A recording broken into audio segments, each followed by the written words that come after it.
Bonjour les amis, j'espère que vous allez bien. Alors aujourd'hui on va parler tarot et plus précisément tarot de Marseille. Voilà, ça fait quelques jours déjà que j'ai hâte de vous parler justement d'un tarot de Marseille que j'ai reçu.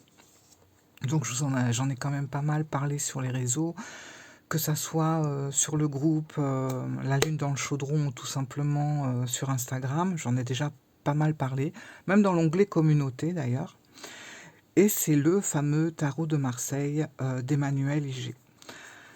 Alors, en fait, moi, le tarot de Marseille, c'est mon tout premier jeu que j'ai eu. Voilà, j'avais 17 ans, je crois, à peu près. Et je me suis acheté ce tarot de Marseille. Alors, c'est celui-là, c'est celui que vous avez là. J'avais 17 ans.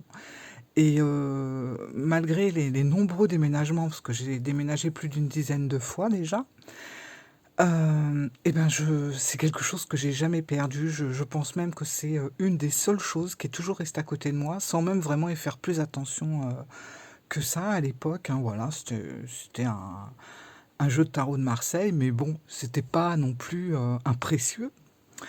Et bah, il est toujours là, donc bah, je vous l'ai sorti pour l'occasion, pour vous montrer un petit peu euh, mon tout premier jeu de cartes. Et je trouve que franchement, alors je sais pas ce que valent les tarots de Marseille. Bon, c'est Grimaud en même temps, hein, voilà. Grimaud, c'est une valeur sûre. Alors, on trouve parfois les cartes de Grimaud euh, fines.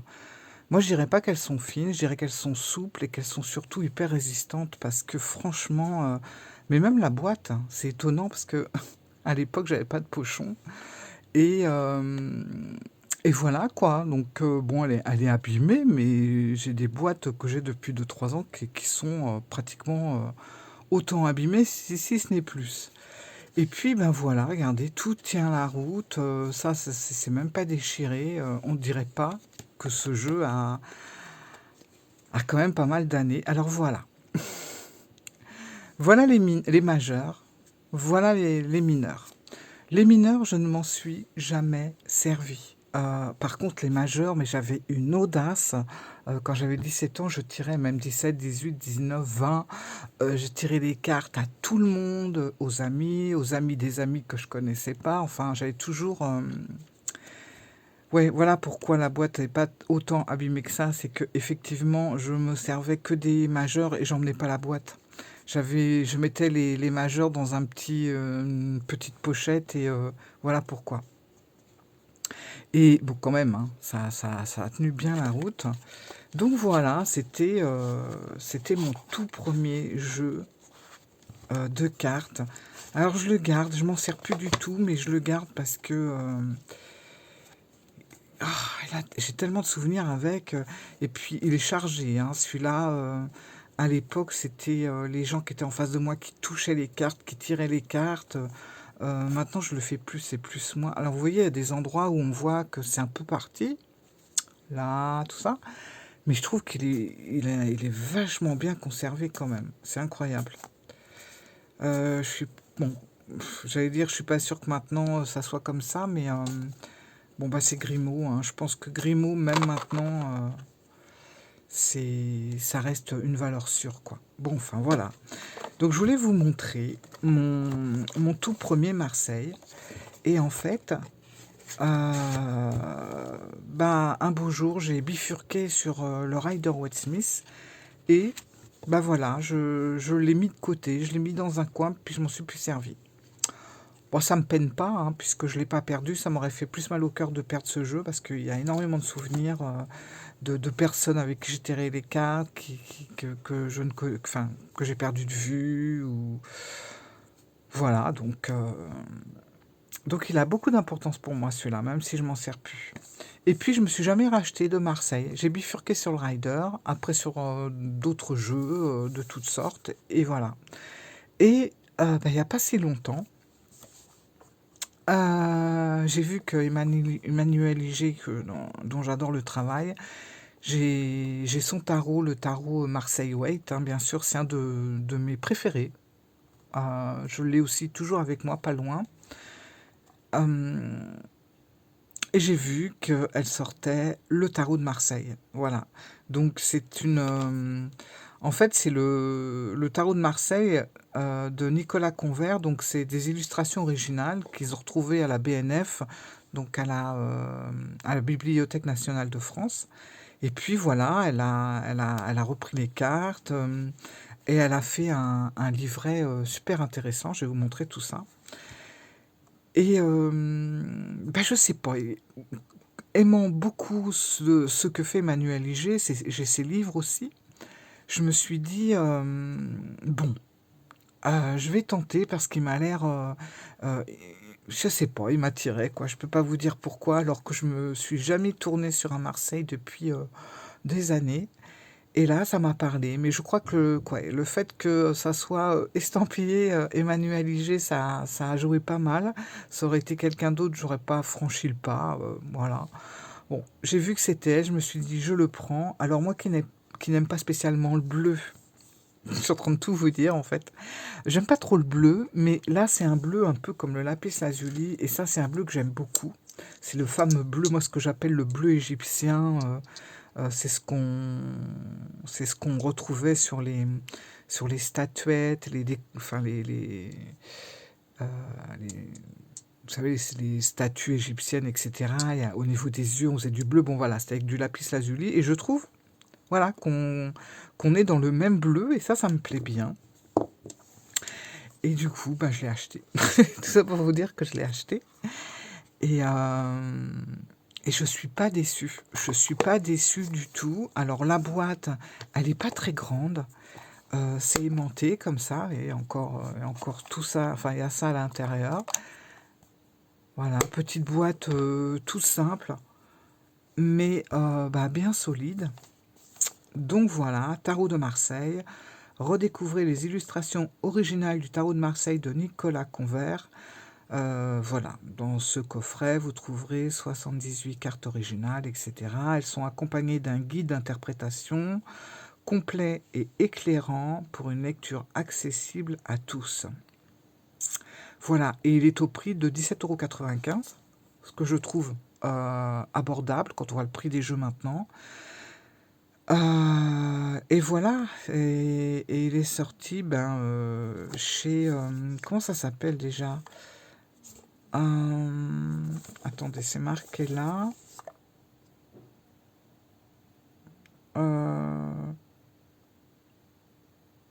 Onimae, je vois pas bien. Bon, je vous dirai ça tout à l'heure, ça va être marqué sur le livre. Donc voilà, le livret, la boîte.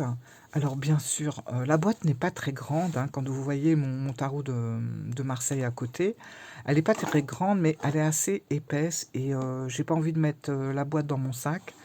Déjà parce que, ben, c'est lourd, ça fait toujours du poids en plus et c'est surtout que j'ai pas envie d'abîmer, les coins de la boîte. Voilà, donc comme, d'habitude, voilà, moi j'ai mis mon petit, tarot de Marseille dans ce pochon et je suis aussi avec un petit carnet comme ça, qui est pas très grand non plus, hein. Si on prend un stylo, voilà, vous voyez, c'est vraiment, quelque chose de très pratique, que j'emmène partout avec moi parce que bon, voilà, c'est un tarot de Marseille et ça demande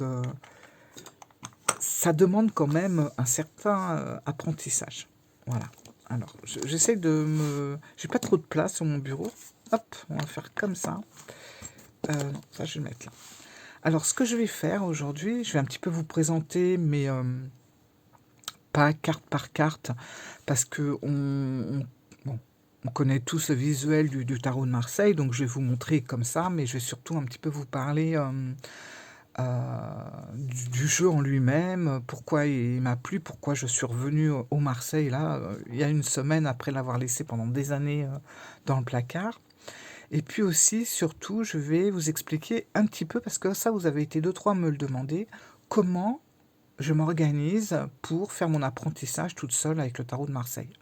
Donc ça sera la deuxième partie. Voilà, donc je vais pas trop, déjà 9 minutes, je vais pas trop m'étendre sur les blablas de l'intro, et on va rentrer dans le vif du sujet. Donc petit papier genre papier d'Arménie dans le petit pochon pour que ça sente bon.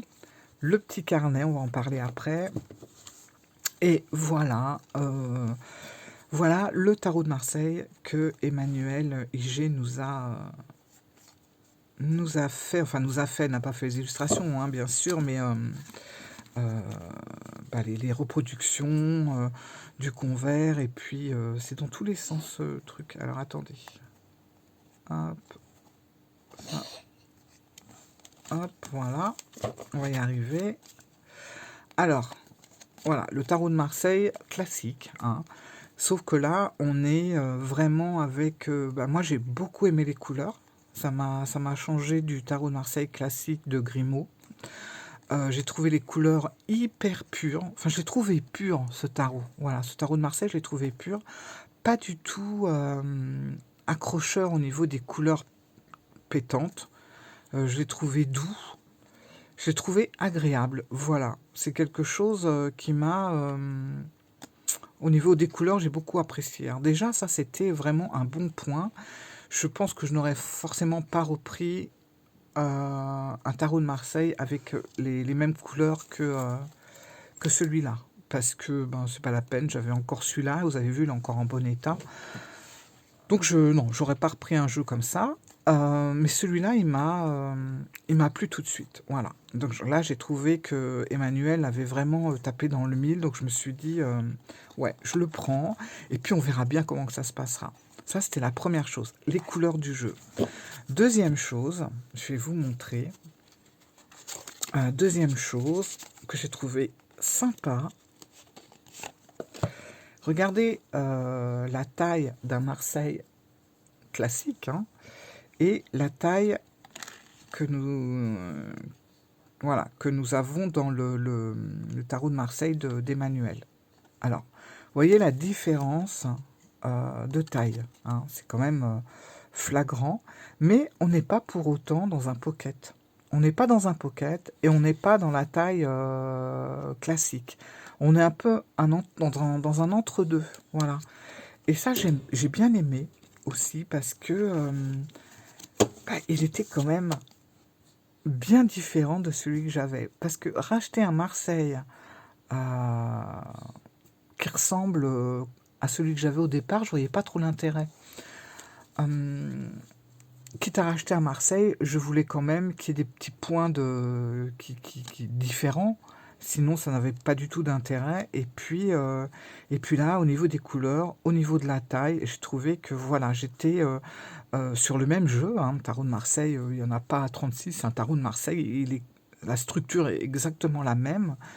Mais voilà, on a une petite différence sur les tailles. Et moi, j'aime bien. Parce que ben, on n'est pas sur un pocket. Parce que je suis pas fan des pockets quand même. Mais comme je vous ai dit, on est sur un entre-deux, donc facile à tenir en main. Bon, moi j'ai des longs doigts, donc même si ça avait été un jeu classique, voilà, ça ne m'aurait pas gêné. Mais en tout cas, pour emmener dans mon sac, il n'y a aucun souci. Voilà. Vous voyez, je le mets dans cette petite pochette-là. Celui-là ne serait pas rentré. Là, il rentre largement, et en plus avec son petit livre. Donc c'est génial. Donc ça, c'était une chose qui m'a séduite aussi. Autre chose, c'est que si on regarde bien, je ne sais pas si vous allez le voir à la caméra, les cartes, elles ont un peu un fond crème. Je pense pas qu'on va le voir par rapport. En plus, celui-là, il est vieux, donc c'est un peu jauni. Mais on va voir si je prends une mineure. Peut-être que le fond de carte est plus blanc. Alors, attendez. Hop. Voilà. Ouais, c'est peut-être plus blanc quand même. Vous voyez, là, le fond de carte, il est blanc. Et là, on a un fond de carte un peu crème. Moi, j'adore les fonds de cartes comme ça, un peu de cette couleur. Voilà, je suis pas fan du blanc sur les cartes. Bon, s'il n'y a que ça, je m'y fais sans problème. Mais c'est vrai que si ben, on a du crème, je suis encore plus, plus contente en fait. Voilà. Hop. Donc, j'arrête pas de taper dans la caméra depuis tout à l'heure. Donc, fond de carte crème. Donc ça, bah, c'était encore un point en plus et une petite différence avec le classique. Taille entre deux, génial. Pas pocket, mais pas non plus l'original. Donc c'est vraiment sympa à brasser, à tenir, à mettre dans le sac. Euh, le dos, bah écoutez, moi c'est les dos qui me parlent, hein, voilà, le dos du classique, bon, bah, le dos qu'on a là, voilà, voilà. Et puis bon, alors le truc qui change par contre, ça va être la dorure, voilà. Alors là, c'est vrai que les tarots à l'ancienne, il n'y avait pas de dorure avant, hein, c'était du brut quoi. Et là, Emmanuel, elle nous a fait une petite dorure. Alors moi, je suis pas fan des dorures en général, mais j'avoue que sur ce jeu, avec le fond crème, les couleurs douces et ce doré qui est plutôt très, c'est pas un doré bling bling, hein, c'est un doré un peu, enfin un doré très pâle. Donc ça passe très très bien. Donc ça, c'est tous les points que j'ai beaucoup aimé et qui m'a fait choisir ce tarot de Marseille plutôt qu'un autre et qui pour moi était quand même très différent de celui que j'avais là. Voilà, donc j'avais pas l'impression de reprendre le même en plus neuf parce que ça servait à rien, quoi. Le Marseille, je vous dis, ça fait des années que je l'ai pas utilisé. Là, je me suis dit, allez, je tente. Des Marseille, ben, j'en ai que deux, hein, celui-là et maintenant celui-là, et j'en aurai pas trois tant que je serai novice comme je le suis actuellement. Je vois pas l'intérêt d'en avoir plusieurs. Donc celui-là, ça va me servir de tarot de Marseille, d'apprentissage, parce que je peux l'emmener partout, parce que les couleurs sont apaisantes et douces, parce qu'il est, ouais, il est reposant à l'œil en fait. Voilà, puis tout y est. Donc ça, c'est une chose. Mais ça n'aurait pas été aussi complet si on n'avait pas eu le livret que nous a fait Emmanuel. Voilà. Je trouve que ce livret, il est super bien fait et il accompagne vraiment bien le tarot de Marseille. Voilà. Euh, Franchement, sans le livret, ça enlevait quand même pas mal de potentiel quand on commence le tarot de Marseille. Je sais pas, ça aurait enlevé un petit peu de ma curiosité, on va dire. Mais j'ai trouvé que là, c'était vachement bien écrit. Et c'est surtout, alors bon, il y a des petites choses qui sont racontées au départ, mais moi, ce qui m'a vraiment plu, c'est que voilà, alors déjà, moi, ce que j'aime bien, c'est quand le classement est fait, par exemple, les 4 As, les 4 2, les 4 3 et ainsi de suite, plutôt que par suite. Par suite, on a tendance à toujours chercher comme ça. Là, si vous cherchez, je sais pas, on va dire le set de, le set de denier, par exemple, et ben voilà, 5, 6, 7. On y est tout de suite. Et là, on va avoir tous les sets. Set de bâton, set de coupe, set d'épée, set de denier. Je trouve que cette façon de classer est super pratique et beaucoup plus rapide. Voilà. Et puis, on peut voir aussi les différences. Par exemple, si je vais sur les cartes de course, si je vais sur les rois, bah, j'ai tout de suite le visuel des 4 rois. Ce qui est parfois très intéressant aussi de visualiser les différences entre les 4 cartes de figure, par exemple, des rois. Voilà. Donc ça, j'ai bien aimé, le classement. Et alors, autre chose que j'ai super bien aimé, c'est que pour chaque carte, Emmanuel, elle nous a mis un moyen mémotechnique pour pouvoir mieux comprendre la carte. Voilà. Alors, je sais pas. Par exemple, on va prendre celui-là. Allez, on va prendre le 9 de denier. Donc, je vais déjà au 9. Vous voyez, 7. Je suis au 10. Voilà. 8, 9, j'y suis. Denier, c'est le dernier. Donc, 9 de denier. Alors, accomplissement matériel, réussite financière, bien-être, abondance, indépendance, solitaire. Voilà, pour le 9 de denier. Et après, on a le fameux moyen mémotechnique où elle nous dit le dernier du centre, euh, donc ici, est entouré par le cocon le plus doux qui soit avec ses pouces en forme de plume. Alors, les pouces en forme de plume, je pense que c'est ça, là. Tac, tac. C'est vrai que ça ressemble à des plumes. Et sa sécurité est assurée par tous les autres. Voilà. Donc, ça va vous permettre de mieux comprendre la carte, parce que quand on est novice et qu'on n'a jamais touché un Marseille, et surtout les mineurs, mais moi je continue à dire que c'est hyper compliqué, ça ne peut pas parler. Et après, avec le petit passage, les petits moyens mémotechniques que Emmanuel Iger nous met à notre portée dans son petit livret, on arrive à comprendre pas mal de choses. Et voilà, donc voilà. Donc l'accomplissement, la réussite financière, le bien-être, l'abondance, l'indépendance solitaire, etc. L'indépendance solitaire, moi je la vois bien ici. Qu'est-ce qu'on a? On a le bien-être. Voilà, c'est vrai qu'on a l'impression d'être dans un petit cocon, vous voyez, où on est entouré comme ça de deux petites plumes, on est protégé. Voilà, donc je trouve que ça aide vraiment beaucoup et elle le fait, elle nous met ça sur toutes les cartes.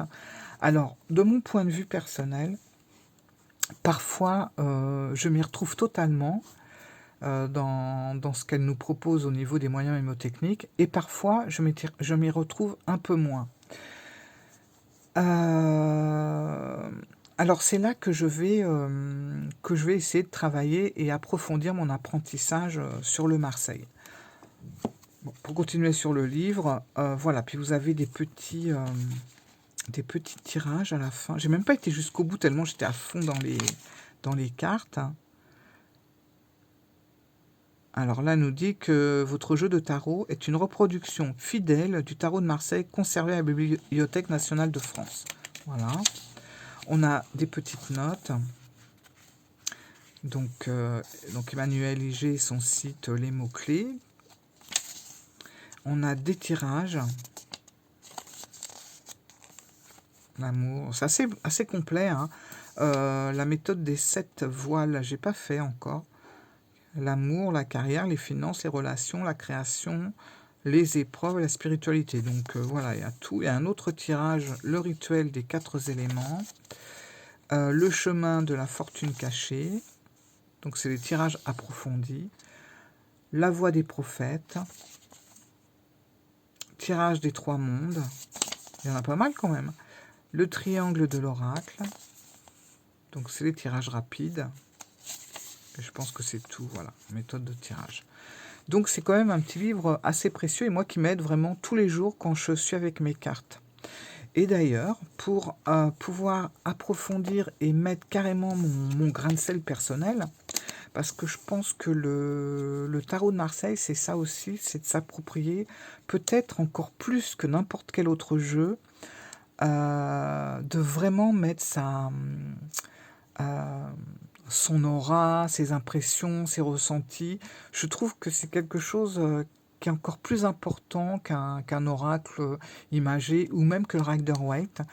Parce que justement, c'est un peu brut en fait. C'est voilà, c'est brut dans le sens où on a quelque chose voilà qu'on nous lance comme ça, mais qui est un peu.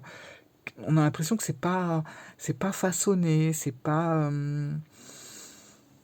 Voilà, si je vous montre ça, c'est vrai qu'au départ, c'est un peu brut de décoffrage, quoi. Qu'est-ce que ça peut bien vouloir dire? Mais finalement, on a énormément de choses sur une petite carte, comme celle-là.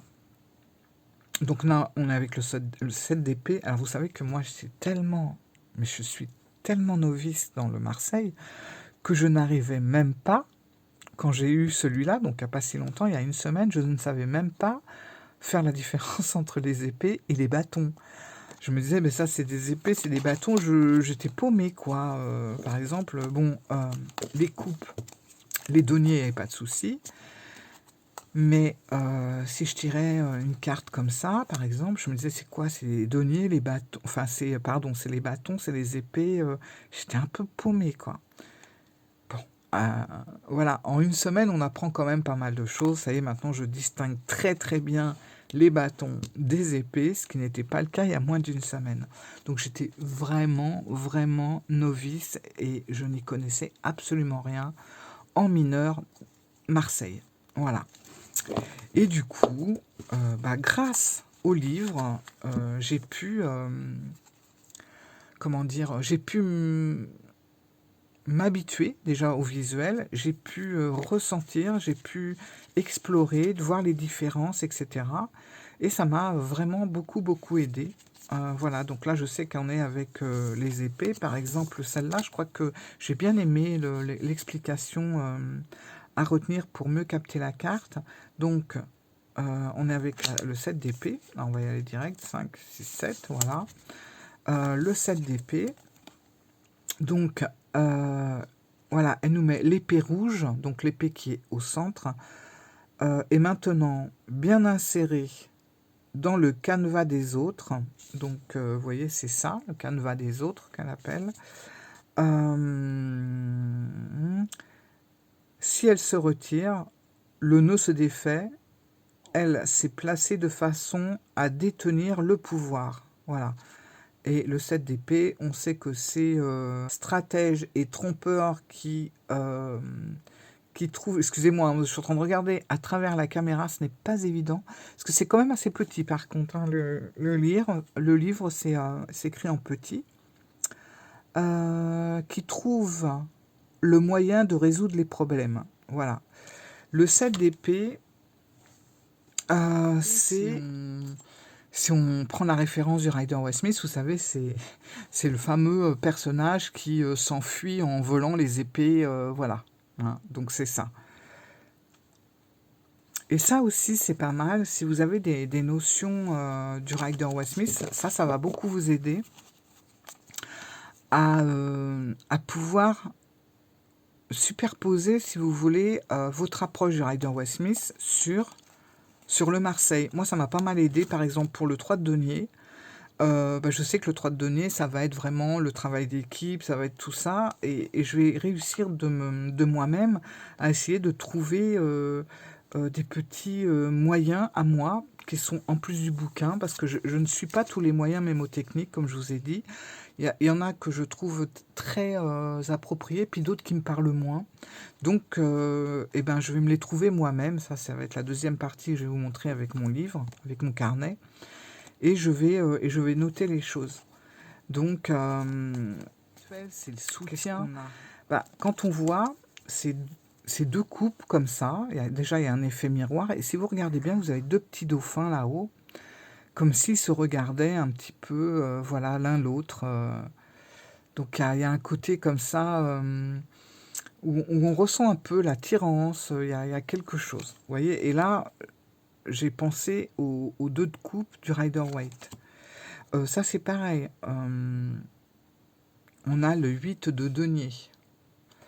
Donc, le 8 de denier, c'est l'harmonie au travail. C'est le travail de qualité.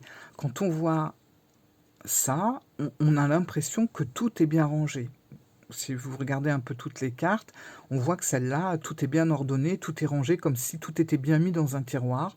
Voilà, donc c'est vraiment un travail de qualité, c'est acquérir des compétences, c'est pratiquer pour en arriver justement à ce côté un peu harmonieux, et je trouve justement que le rangement des deniers est très harmonieux. Donc en pensant au Rider-Waite Smith, je vais mieux comprendre la carte du tarot de Marseille. Alors je vous avoue que les bâtons et les épées, bien que ça y est, je sais très bien faire la différence, là on est avec les bâtons, parfois je trouve qu'elles se ressemblent beaucoup, et même la suite des bâtons, hein, si on regarde, je trouve qu'elles se ressemblent beaucoup, mais si on regarde bien, on va trouver la petite chose qui fait qu'il y a une différence. Maintenant, il faut la retenir. C'est ça aussi le tarot de Marseille, c'est pas du tout du par cœur, pas du tout, mais c'est quand même beaucoup de visuels et beaucoup de choses à retenir, et de voir un peu le jeu des différences, vous savez. Si vous étalez toute la suite des bâtons, du 2, 3, 4, je ne vous parle pas de l'As parce que c'est encore différent, mais du 2 au 10, vous allez repérer des différences forcément sur chaque carte. Et là, on a On le sait 10 que de le 10 de bâton. C'est quand même, si je me réfère au Rider-Waite, c'est quand même une carte. C'est une carte de difficulté, c'est une carte de stress aussi, c'est une carte où on en a un peu ras-le-bol, c'est le fardeau qu'on porte, c'est les responsabilités, il y a beaucoup de choses comme ça, c'est quelque chose de lourd. Alors c'est vrai que là, on a les 10 bâtons comme ça qui sont tous cousus les uns aux autres. Je vais vous lire ce que nous met Emmanuel. Alors, 10 de bâton. Bon, allez, 5, 6, 7, 8, 9, 10. C'est vraiment très pratique. 10 de bâton. Je vous laisse regarder. Et elle nous met les 2 bâtons verticaux semblent interdire aux feuilles de pousser par là. Donc, les 2 bâtons verticaux qui sont ici, on a l'impression que ces 2 bâtons font une sorte de barrage pour que les petites fleurs au centre puissent vraiment éclore, quoi. Donc il y a comme quelque chose de figé, quelque chose qui coince, quelque chose qui nous empêche, voilà, d'évoluer aussi et d'avancer. Voilà. Moi, je le vois comme ça, je le comprends comme ça, en tout cas, surtout si je me rappelle du 10 de bâton du rider, c'est comme ça que je vais pouvoir bien les différencier. Alors, je ne vais pas vous parler des majeurs, parce que bon, les majeurs, c'est ce qu'il y a, je dirais, entre guillemets, de plus facile. 5 de denier. Le 5 de denier, j'ai beaucoup aimé aussi quand on regarde la carte et qu'on se rappelle un petit peu du Rider-Waite. Je l'ai trouvé assez facile. De denier, c'est les difficultés, on va dire peut-être surtout financières, mais pas que. C'est aussi des pertes comme une perte d'emploi ou autre chose d'ailleurs, hein. Ça peut être aussi l'absence d'abondance, quoi, voilà. Et moi, je l'interprète comme ça. Alors, on voit les 4 de denier qui sont sur les coins, on a l'impression qu'ils sont libres, et on voit ce denier qui est complètement enfermé, comme s'il était, comme s'il pouvait plus faire grand-chose, comme s'il était un petit peu, comment dire, écarté des autres, comme s'il était dans sa solitude, voilà. On sait que les deniers, c'est quand même le côté financier, donc je vais en conclure que qu'on est peut-être face à des problèmes d'argent ou des problèmes financiers, des problèmes de, je sais pas, tout ce qui touche un petit peu ce côté-là, et qu'on est surtout seul face à ça, ou on a peut-être aussi une famille, mais voilà, on a la responsabilité et il va falloir résoudre ce problème, essayer de trouver une solution, parce qu'on ne peut pas entraîner toute sa famille dans quelque chose où on aura du mal à relever la tête. Enfin, vous voyez, moi je le vois comme ça. Alors, 5 de denier, si je regarde ce que nous a mis comme moyen mémotechnique Emmanuel, donc 5, hop, c'est là, 6, 5. 5 de denier, donc un changement dû à un nouvel élément ou une difficulté, capacité à prendre sa place, séparation, mise à l'épreuve, et le moyen mémotechnique, ça va être le nouveau denier est maintenu au centre par les feuilles. Elle l'entoure tout en le séparant des autres deniers. Voilà. Je vous assure que j'avais pas encore lu le denier, mais en me référant à ce que je sais du Rider-Waite et en regardant la carte, je vais le travailler comme ça. Et voilà, c'est un peu ça. Et ça va être tout comme ça, c'est pareil, les cavaliers. Moi, je sais pas, sur Rider, j'avais jamais fait attention à ça. Mais si vous avez le jeu, vous avez qu'à regarder. Si vous prenez le cavalier de coupe et le cavalier d'épée, je vais voir si je vous les retrouve vite fait. Là, c'est pareil, on va avoir une différence incroyable. Et le but de travailler à Marseille, c'est aussi ça, c'est d'étaler une suite complète pour voir l'évolution des bâtons, l'évolution des deniers, mais c'est aussi de travailler, par exemple, tous les cavaliers ensemble, toutes les reines ensemble pour voir les différences. En fait, voilà, c'est un petit peu les suites et après les cartes du même, comment dire, de même numérologie ou du même symbole, je sais pas trop comment dire, mais voilà. Alors attendez, cavalier d'épée, le voilà, et je voulais prendre le cavalier de coupe, voilà. Donc c'est ça, c'est le fait en fait du Marseille, pour moi en tout cas, c'est de voir tout ce qui peut différencier les cartes les unes des autres pour en trouver un sens, et pas de se dire elles se ressemblent toutes. Parce que à première vue, c'est vrai que si on regarde tous les bâtons, à part on va nous en rajouter un à chaque fois, on a l'impression que tout est pareil, mais pas du tout. Et pour les cartes de coupe, ben voilà, regardez le cavalier de coupe et regardez le cavalier d'épée. Alors, du fait qu'ils aillent tous les deux dans le même sens, avec leur... voilà, lui avec sa coupe, lui avec son épée, on voit quand même une sacrée différence. On voit déjà que le cavalier de coupe, il est sur un petit cheval. Moi, c'est comme ça que j'ai remarqué par rapport au cavalier d'épée qui est sur un cheval vachement plus conquérant. Un cheval, il le tient, on voit, hein, voilà, on a l'impression qu'il galope un peu, qu'il est un peu... et puis il est couvert, enfin, il a une armure, enfin, on sent qu'il y a un côté très conquérant sur le cavalier d'épée, qu'on ne retrouve pas du tout sur le cavalier de coupe, qui est un petit cheval. On a l'impression qu'il avance tranquillement au trot. Et puis, il tient à peine son cheval, comme s'il ne maîtrisait même pas la route. Enfin, il se laisse porter par son cheval. Alors que là, c'est plutôt, on y va, droit devant, je sais ce que je veux, je sais ce que je fais, et je fonce. Voilà. Vous voyez, et on voit bien la différence de taille du cheval et le côté tranquillou, bilou, quoi. Et là, le côté plus je fonce, je maîtrise. Voilà. Et en fait, c'est en faisant tout ce travail-là avec les cartes, que moi je trouve très intéressant en tout cas, qu'on va avancer et qu'on va s'habituer aux cartes qui vont...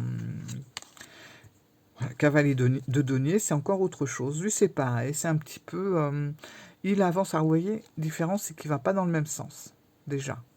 On voit qu'il prépare les choses. Le cavalier de denier, il prépare pour son futur. Hein.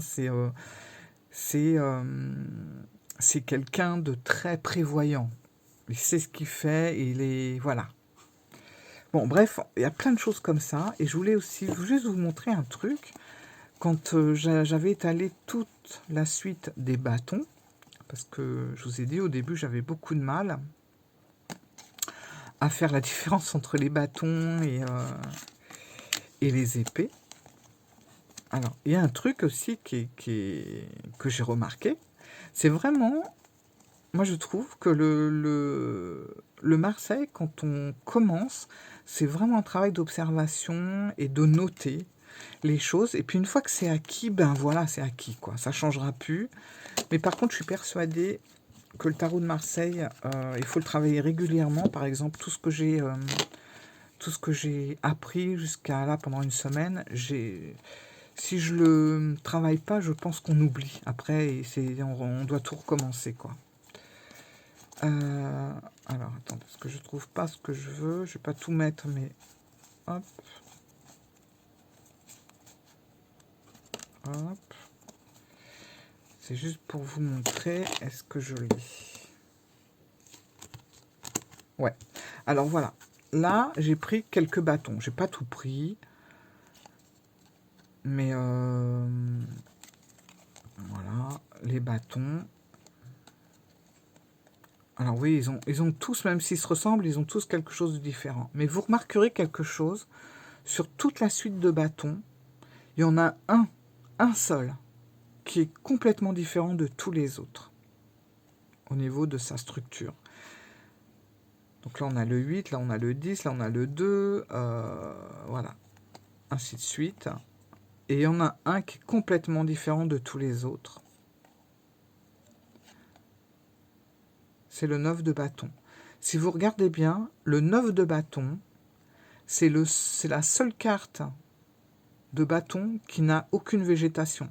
Parce que dans le Marseille, vous verrez que les fleurs, les plantes et les feuilles ont beaucoup d'importance dans le jeu. Et si vous regardez bien, c'est le seul qui n'a aucune fleur. Alors, si on regarde le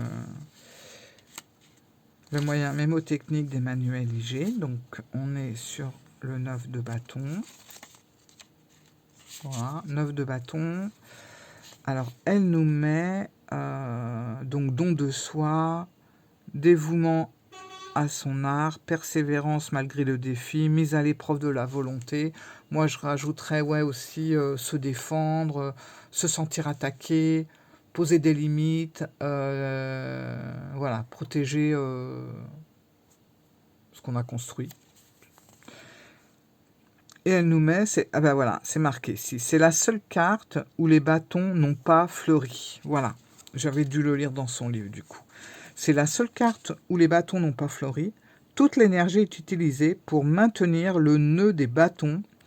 On n'a plus le loisir des apparences. Voilà. Donc ça, c'est des petites choses comme ça qui peuvent nous aider à mieux comprendre la carte. Et puis si vous avez des notions du rider, parce que franchement, alors je sais que le tarot de Marseille a des petites différences avec le rider, mais alors moi je rentre pas là-dedans. En fait, je mets mes connaissances du rider Waite Smith quand même pas mal dans le Marseille. Voilà, ça m'aide beaucoup et je fais comme ça.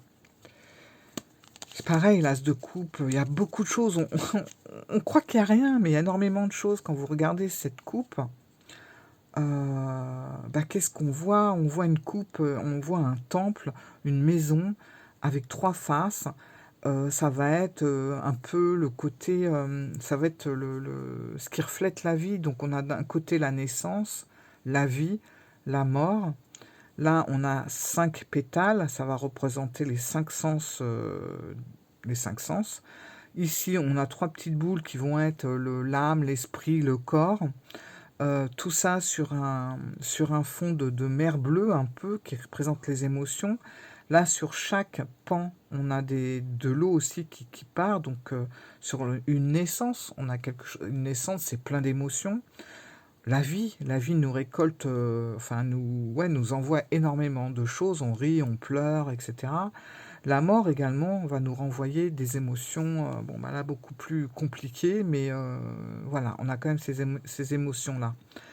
Donc il y a plein de choses. Quand on regarde comme ça, je vais regarder ce qu'elle a mis sur la coupe, sur l'as de coupe. Hop, l'as de coupe.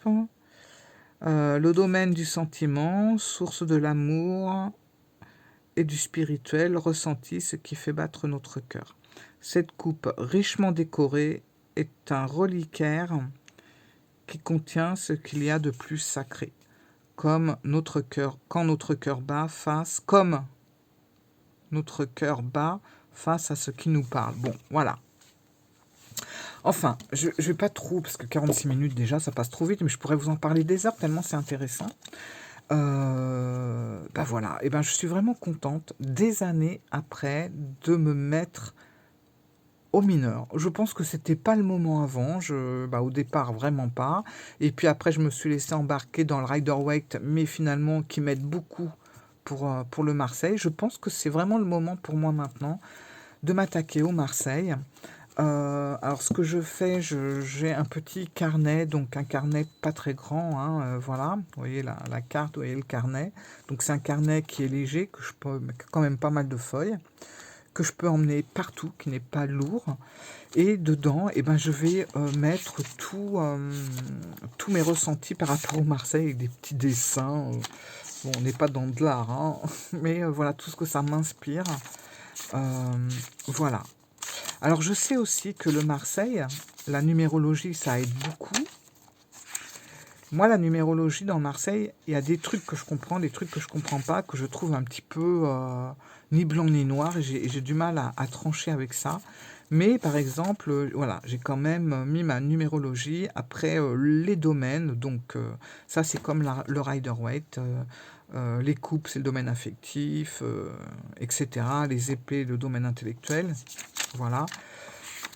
Je note tout. Je vais noter aussi dans les majeurs, à quel élément ça correspond. Par exemple, le soleil, ça va être l'élément feu.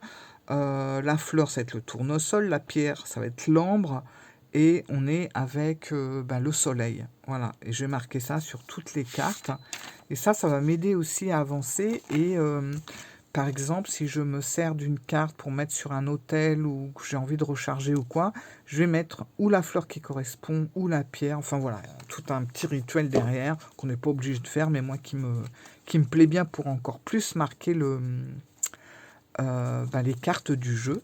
Donc petit carnet, le petit livre et le jeu que je trouve génial pour toutes ces raisons. Alors c'est marrant parce que vous voyez, c'est pareil, le 2 de denier, je trouve magnifique. Et ce 2 de denier, c'est vrai que c'était dans les anciens jeux, on retrouvait souvent cette forme, et dessus on avait le nom et la date de sortie. Donc le Convert, Nicolas Convert, si vous voulez, c'est un jeu qui est sorti en 1760.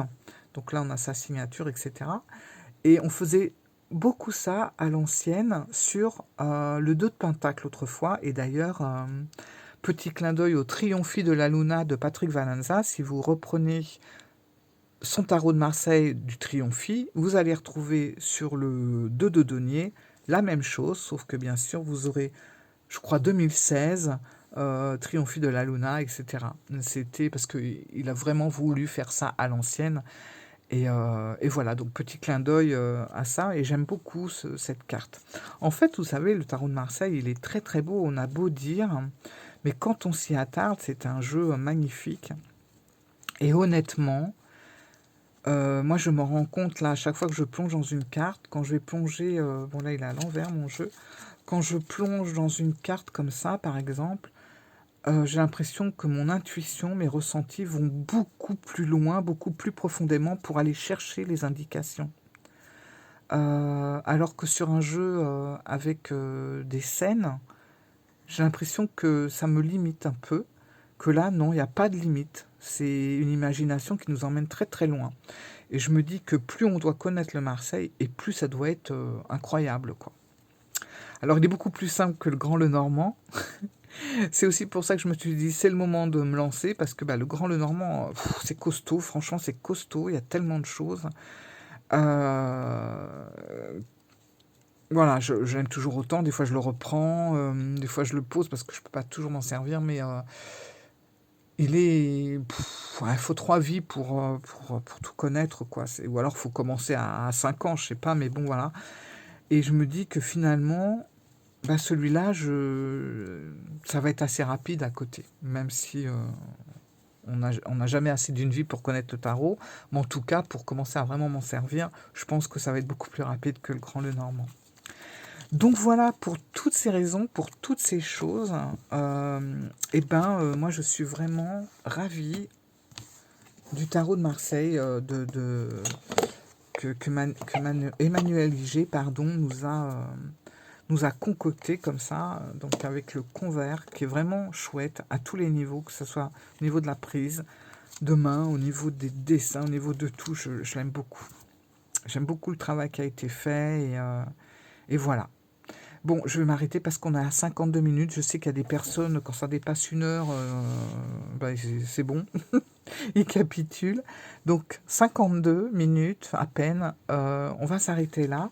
Un petit pouce, s'il vous plaît, pour soutenir ma chaîne. Un petit commentaire pour pouvoir échanger et parler. Et dites-moi, vous, comment vous travaillez, ou si vous êtes tenté de travailler le tarot de Marseille. Voilà, mes amis, je vous embrasse. Merci pour tout, merci d'être là. Je vous fais plein de gros bisous et j'espère que je vous ai pas trop bercé et que vous n'êtes pas endormis. Voilà, bisous, ciao, au revoir.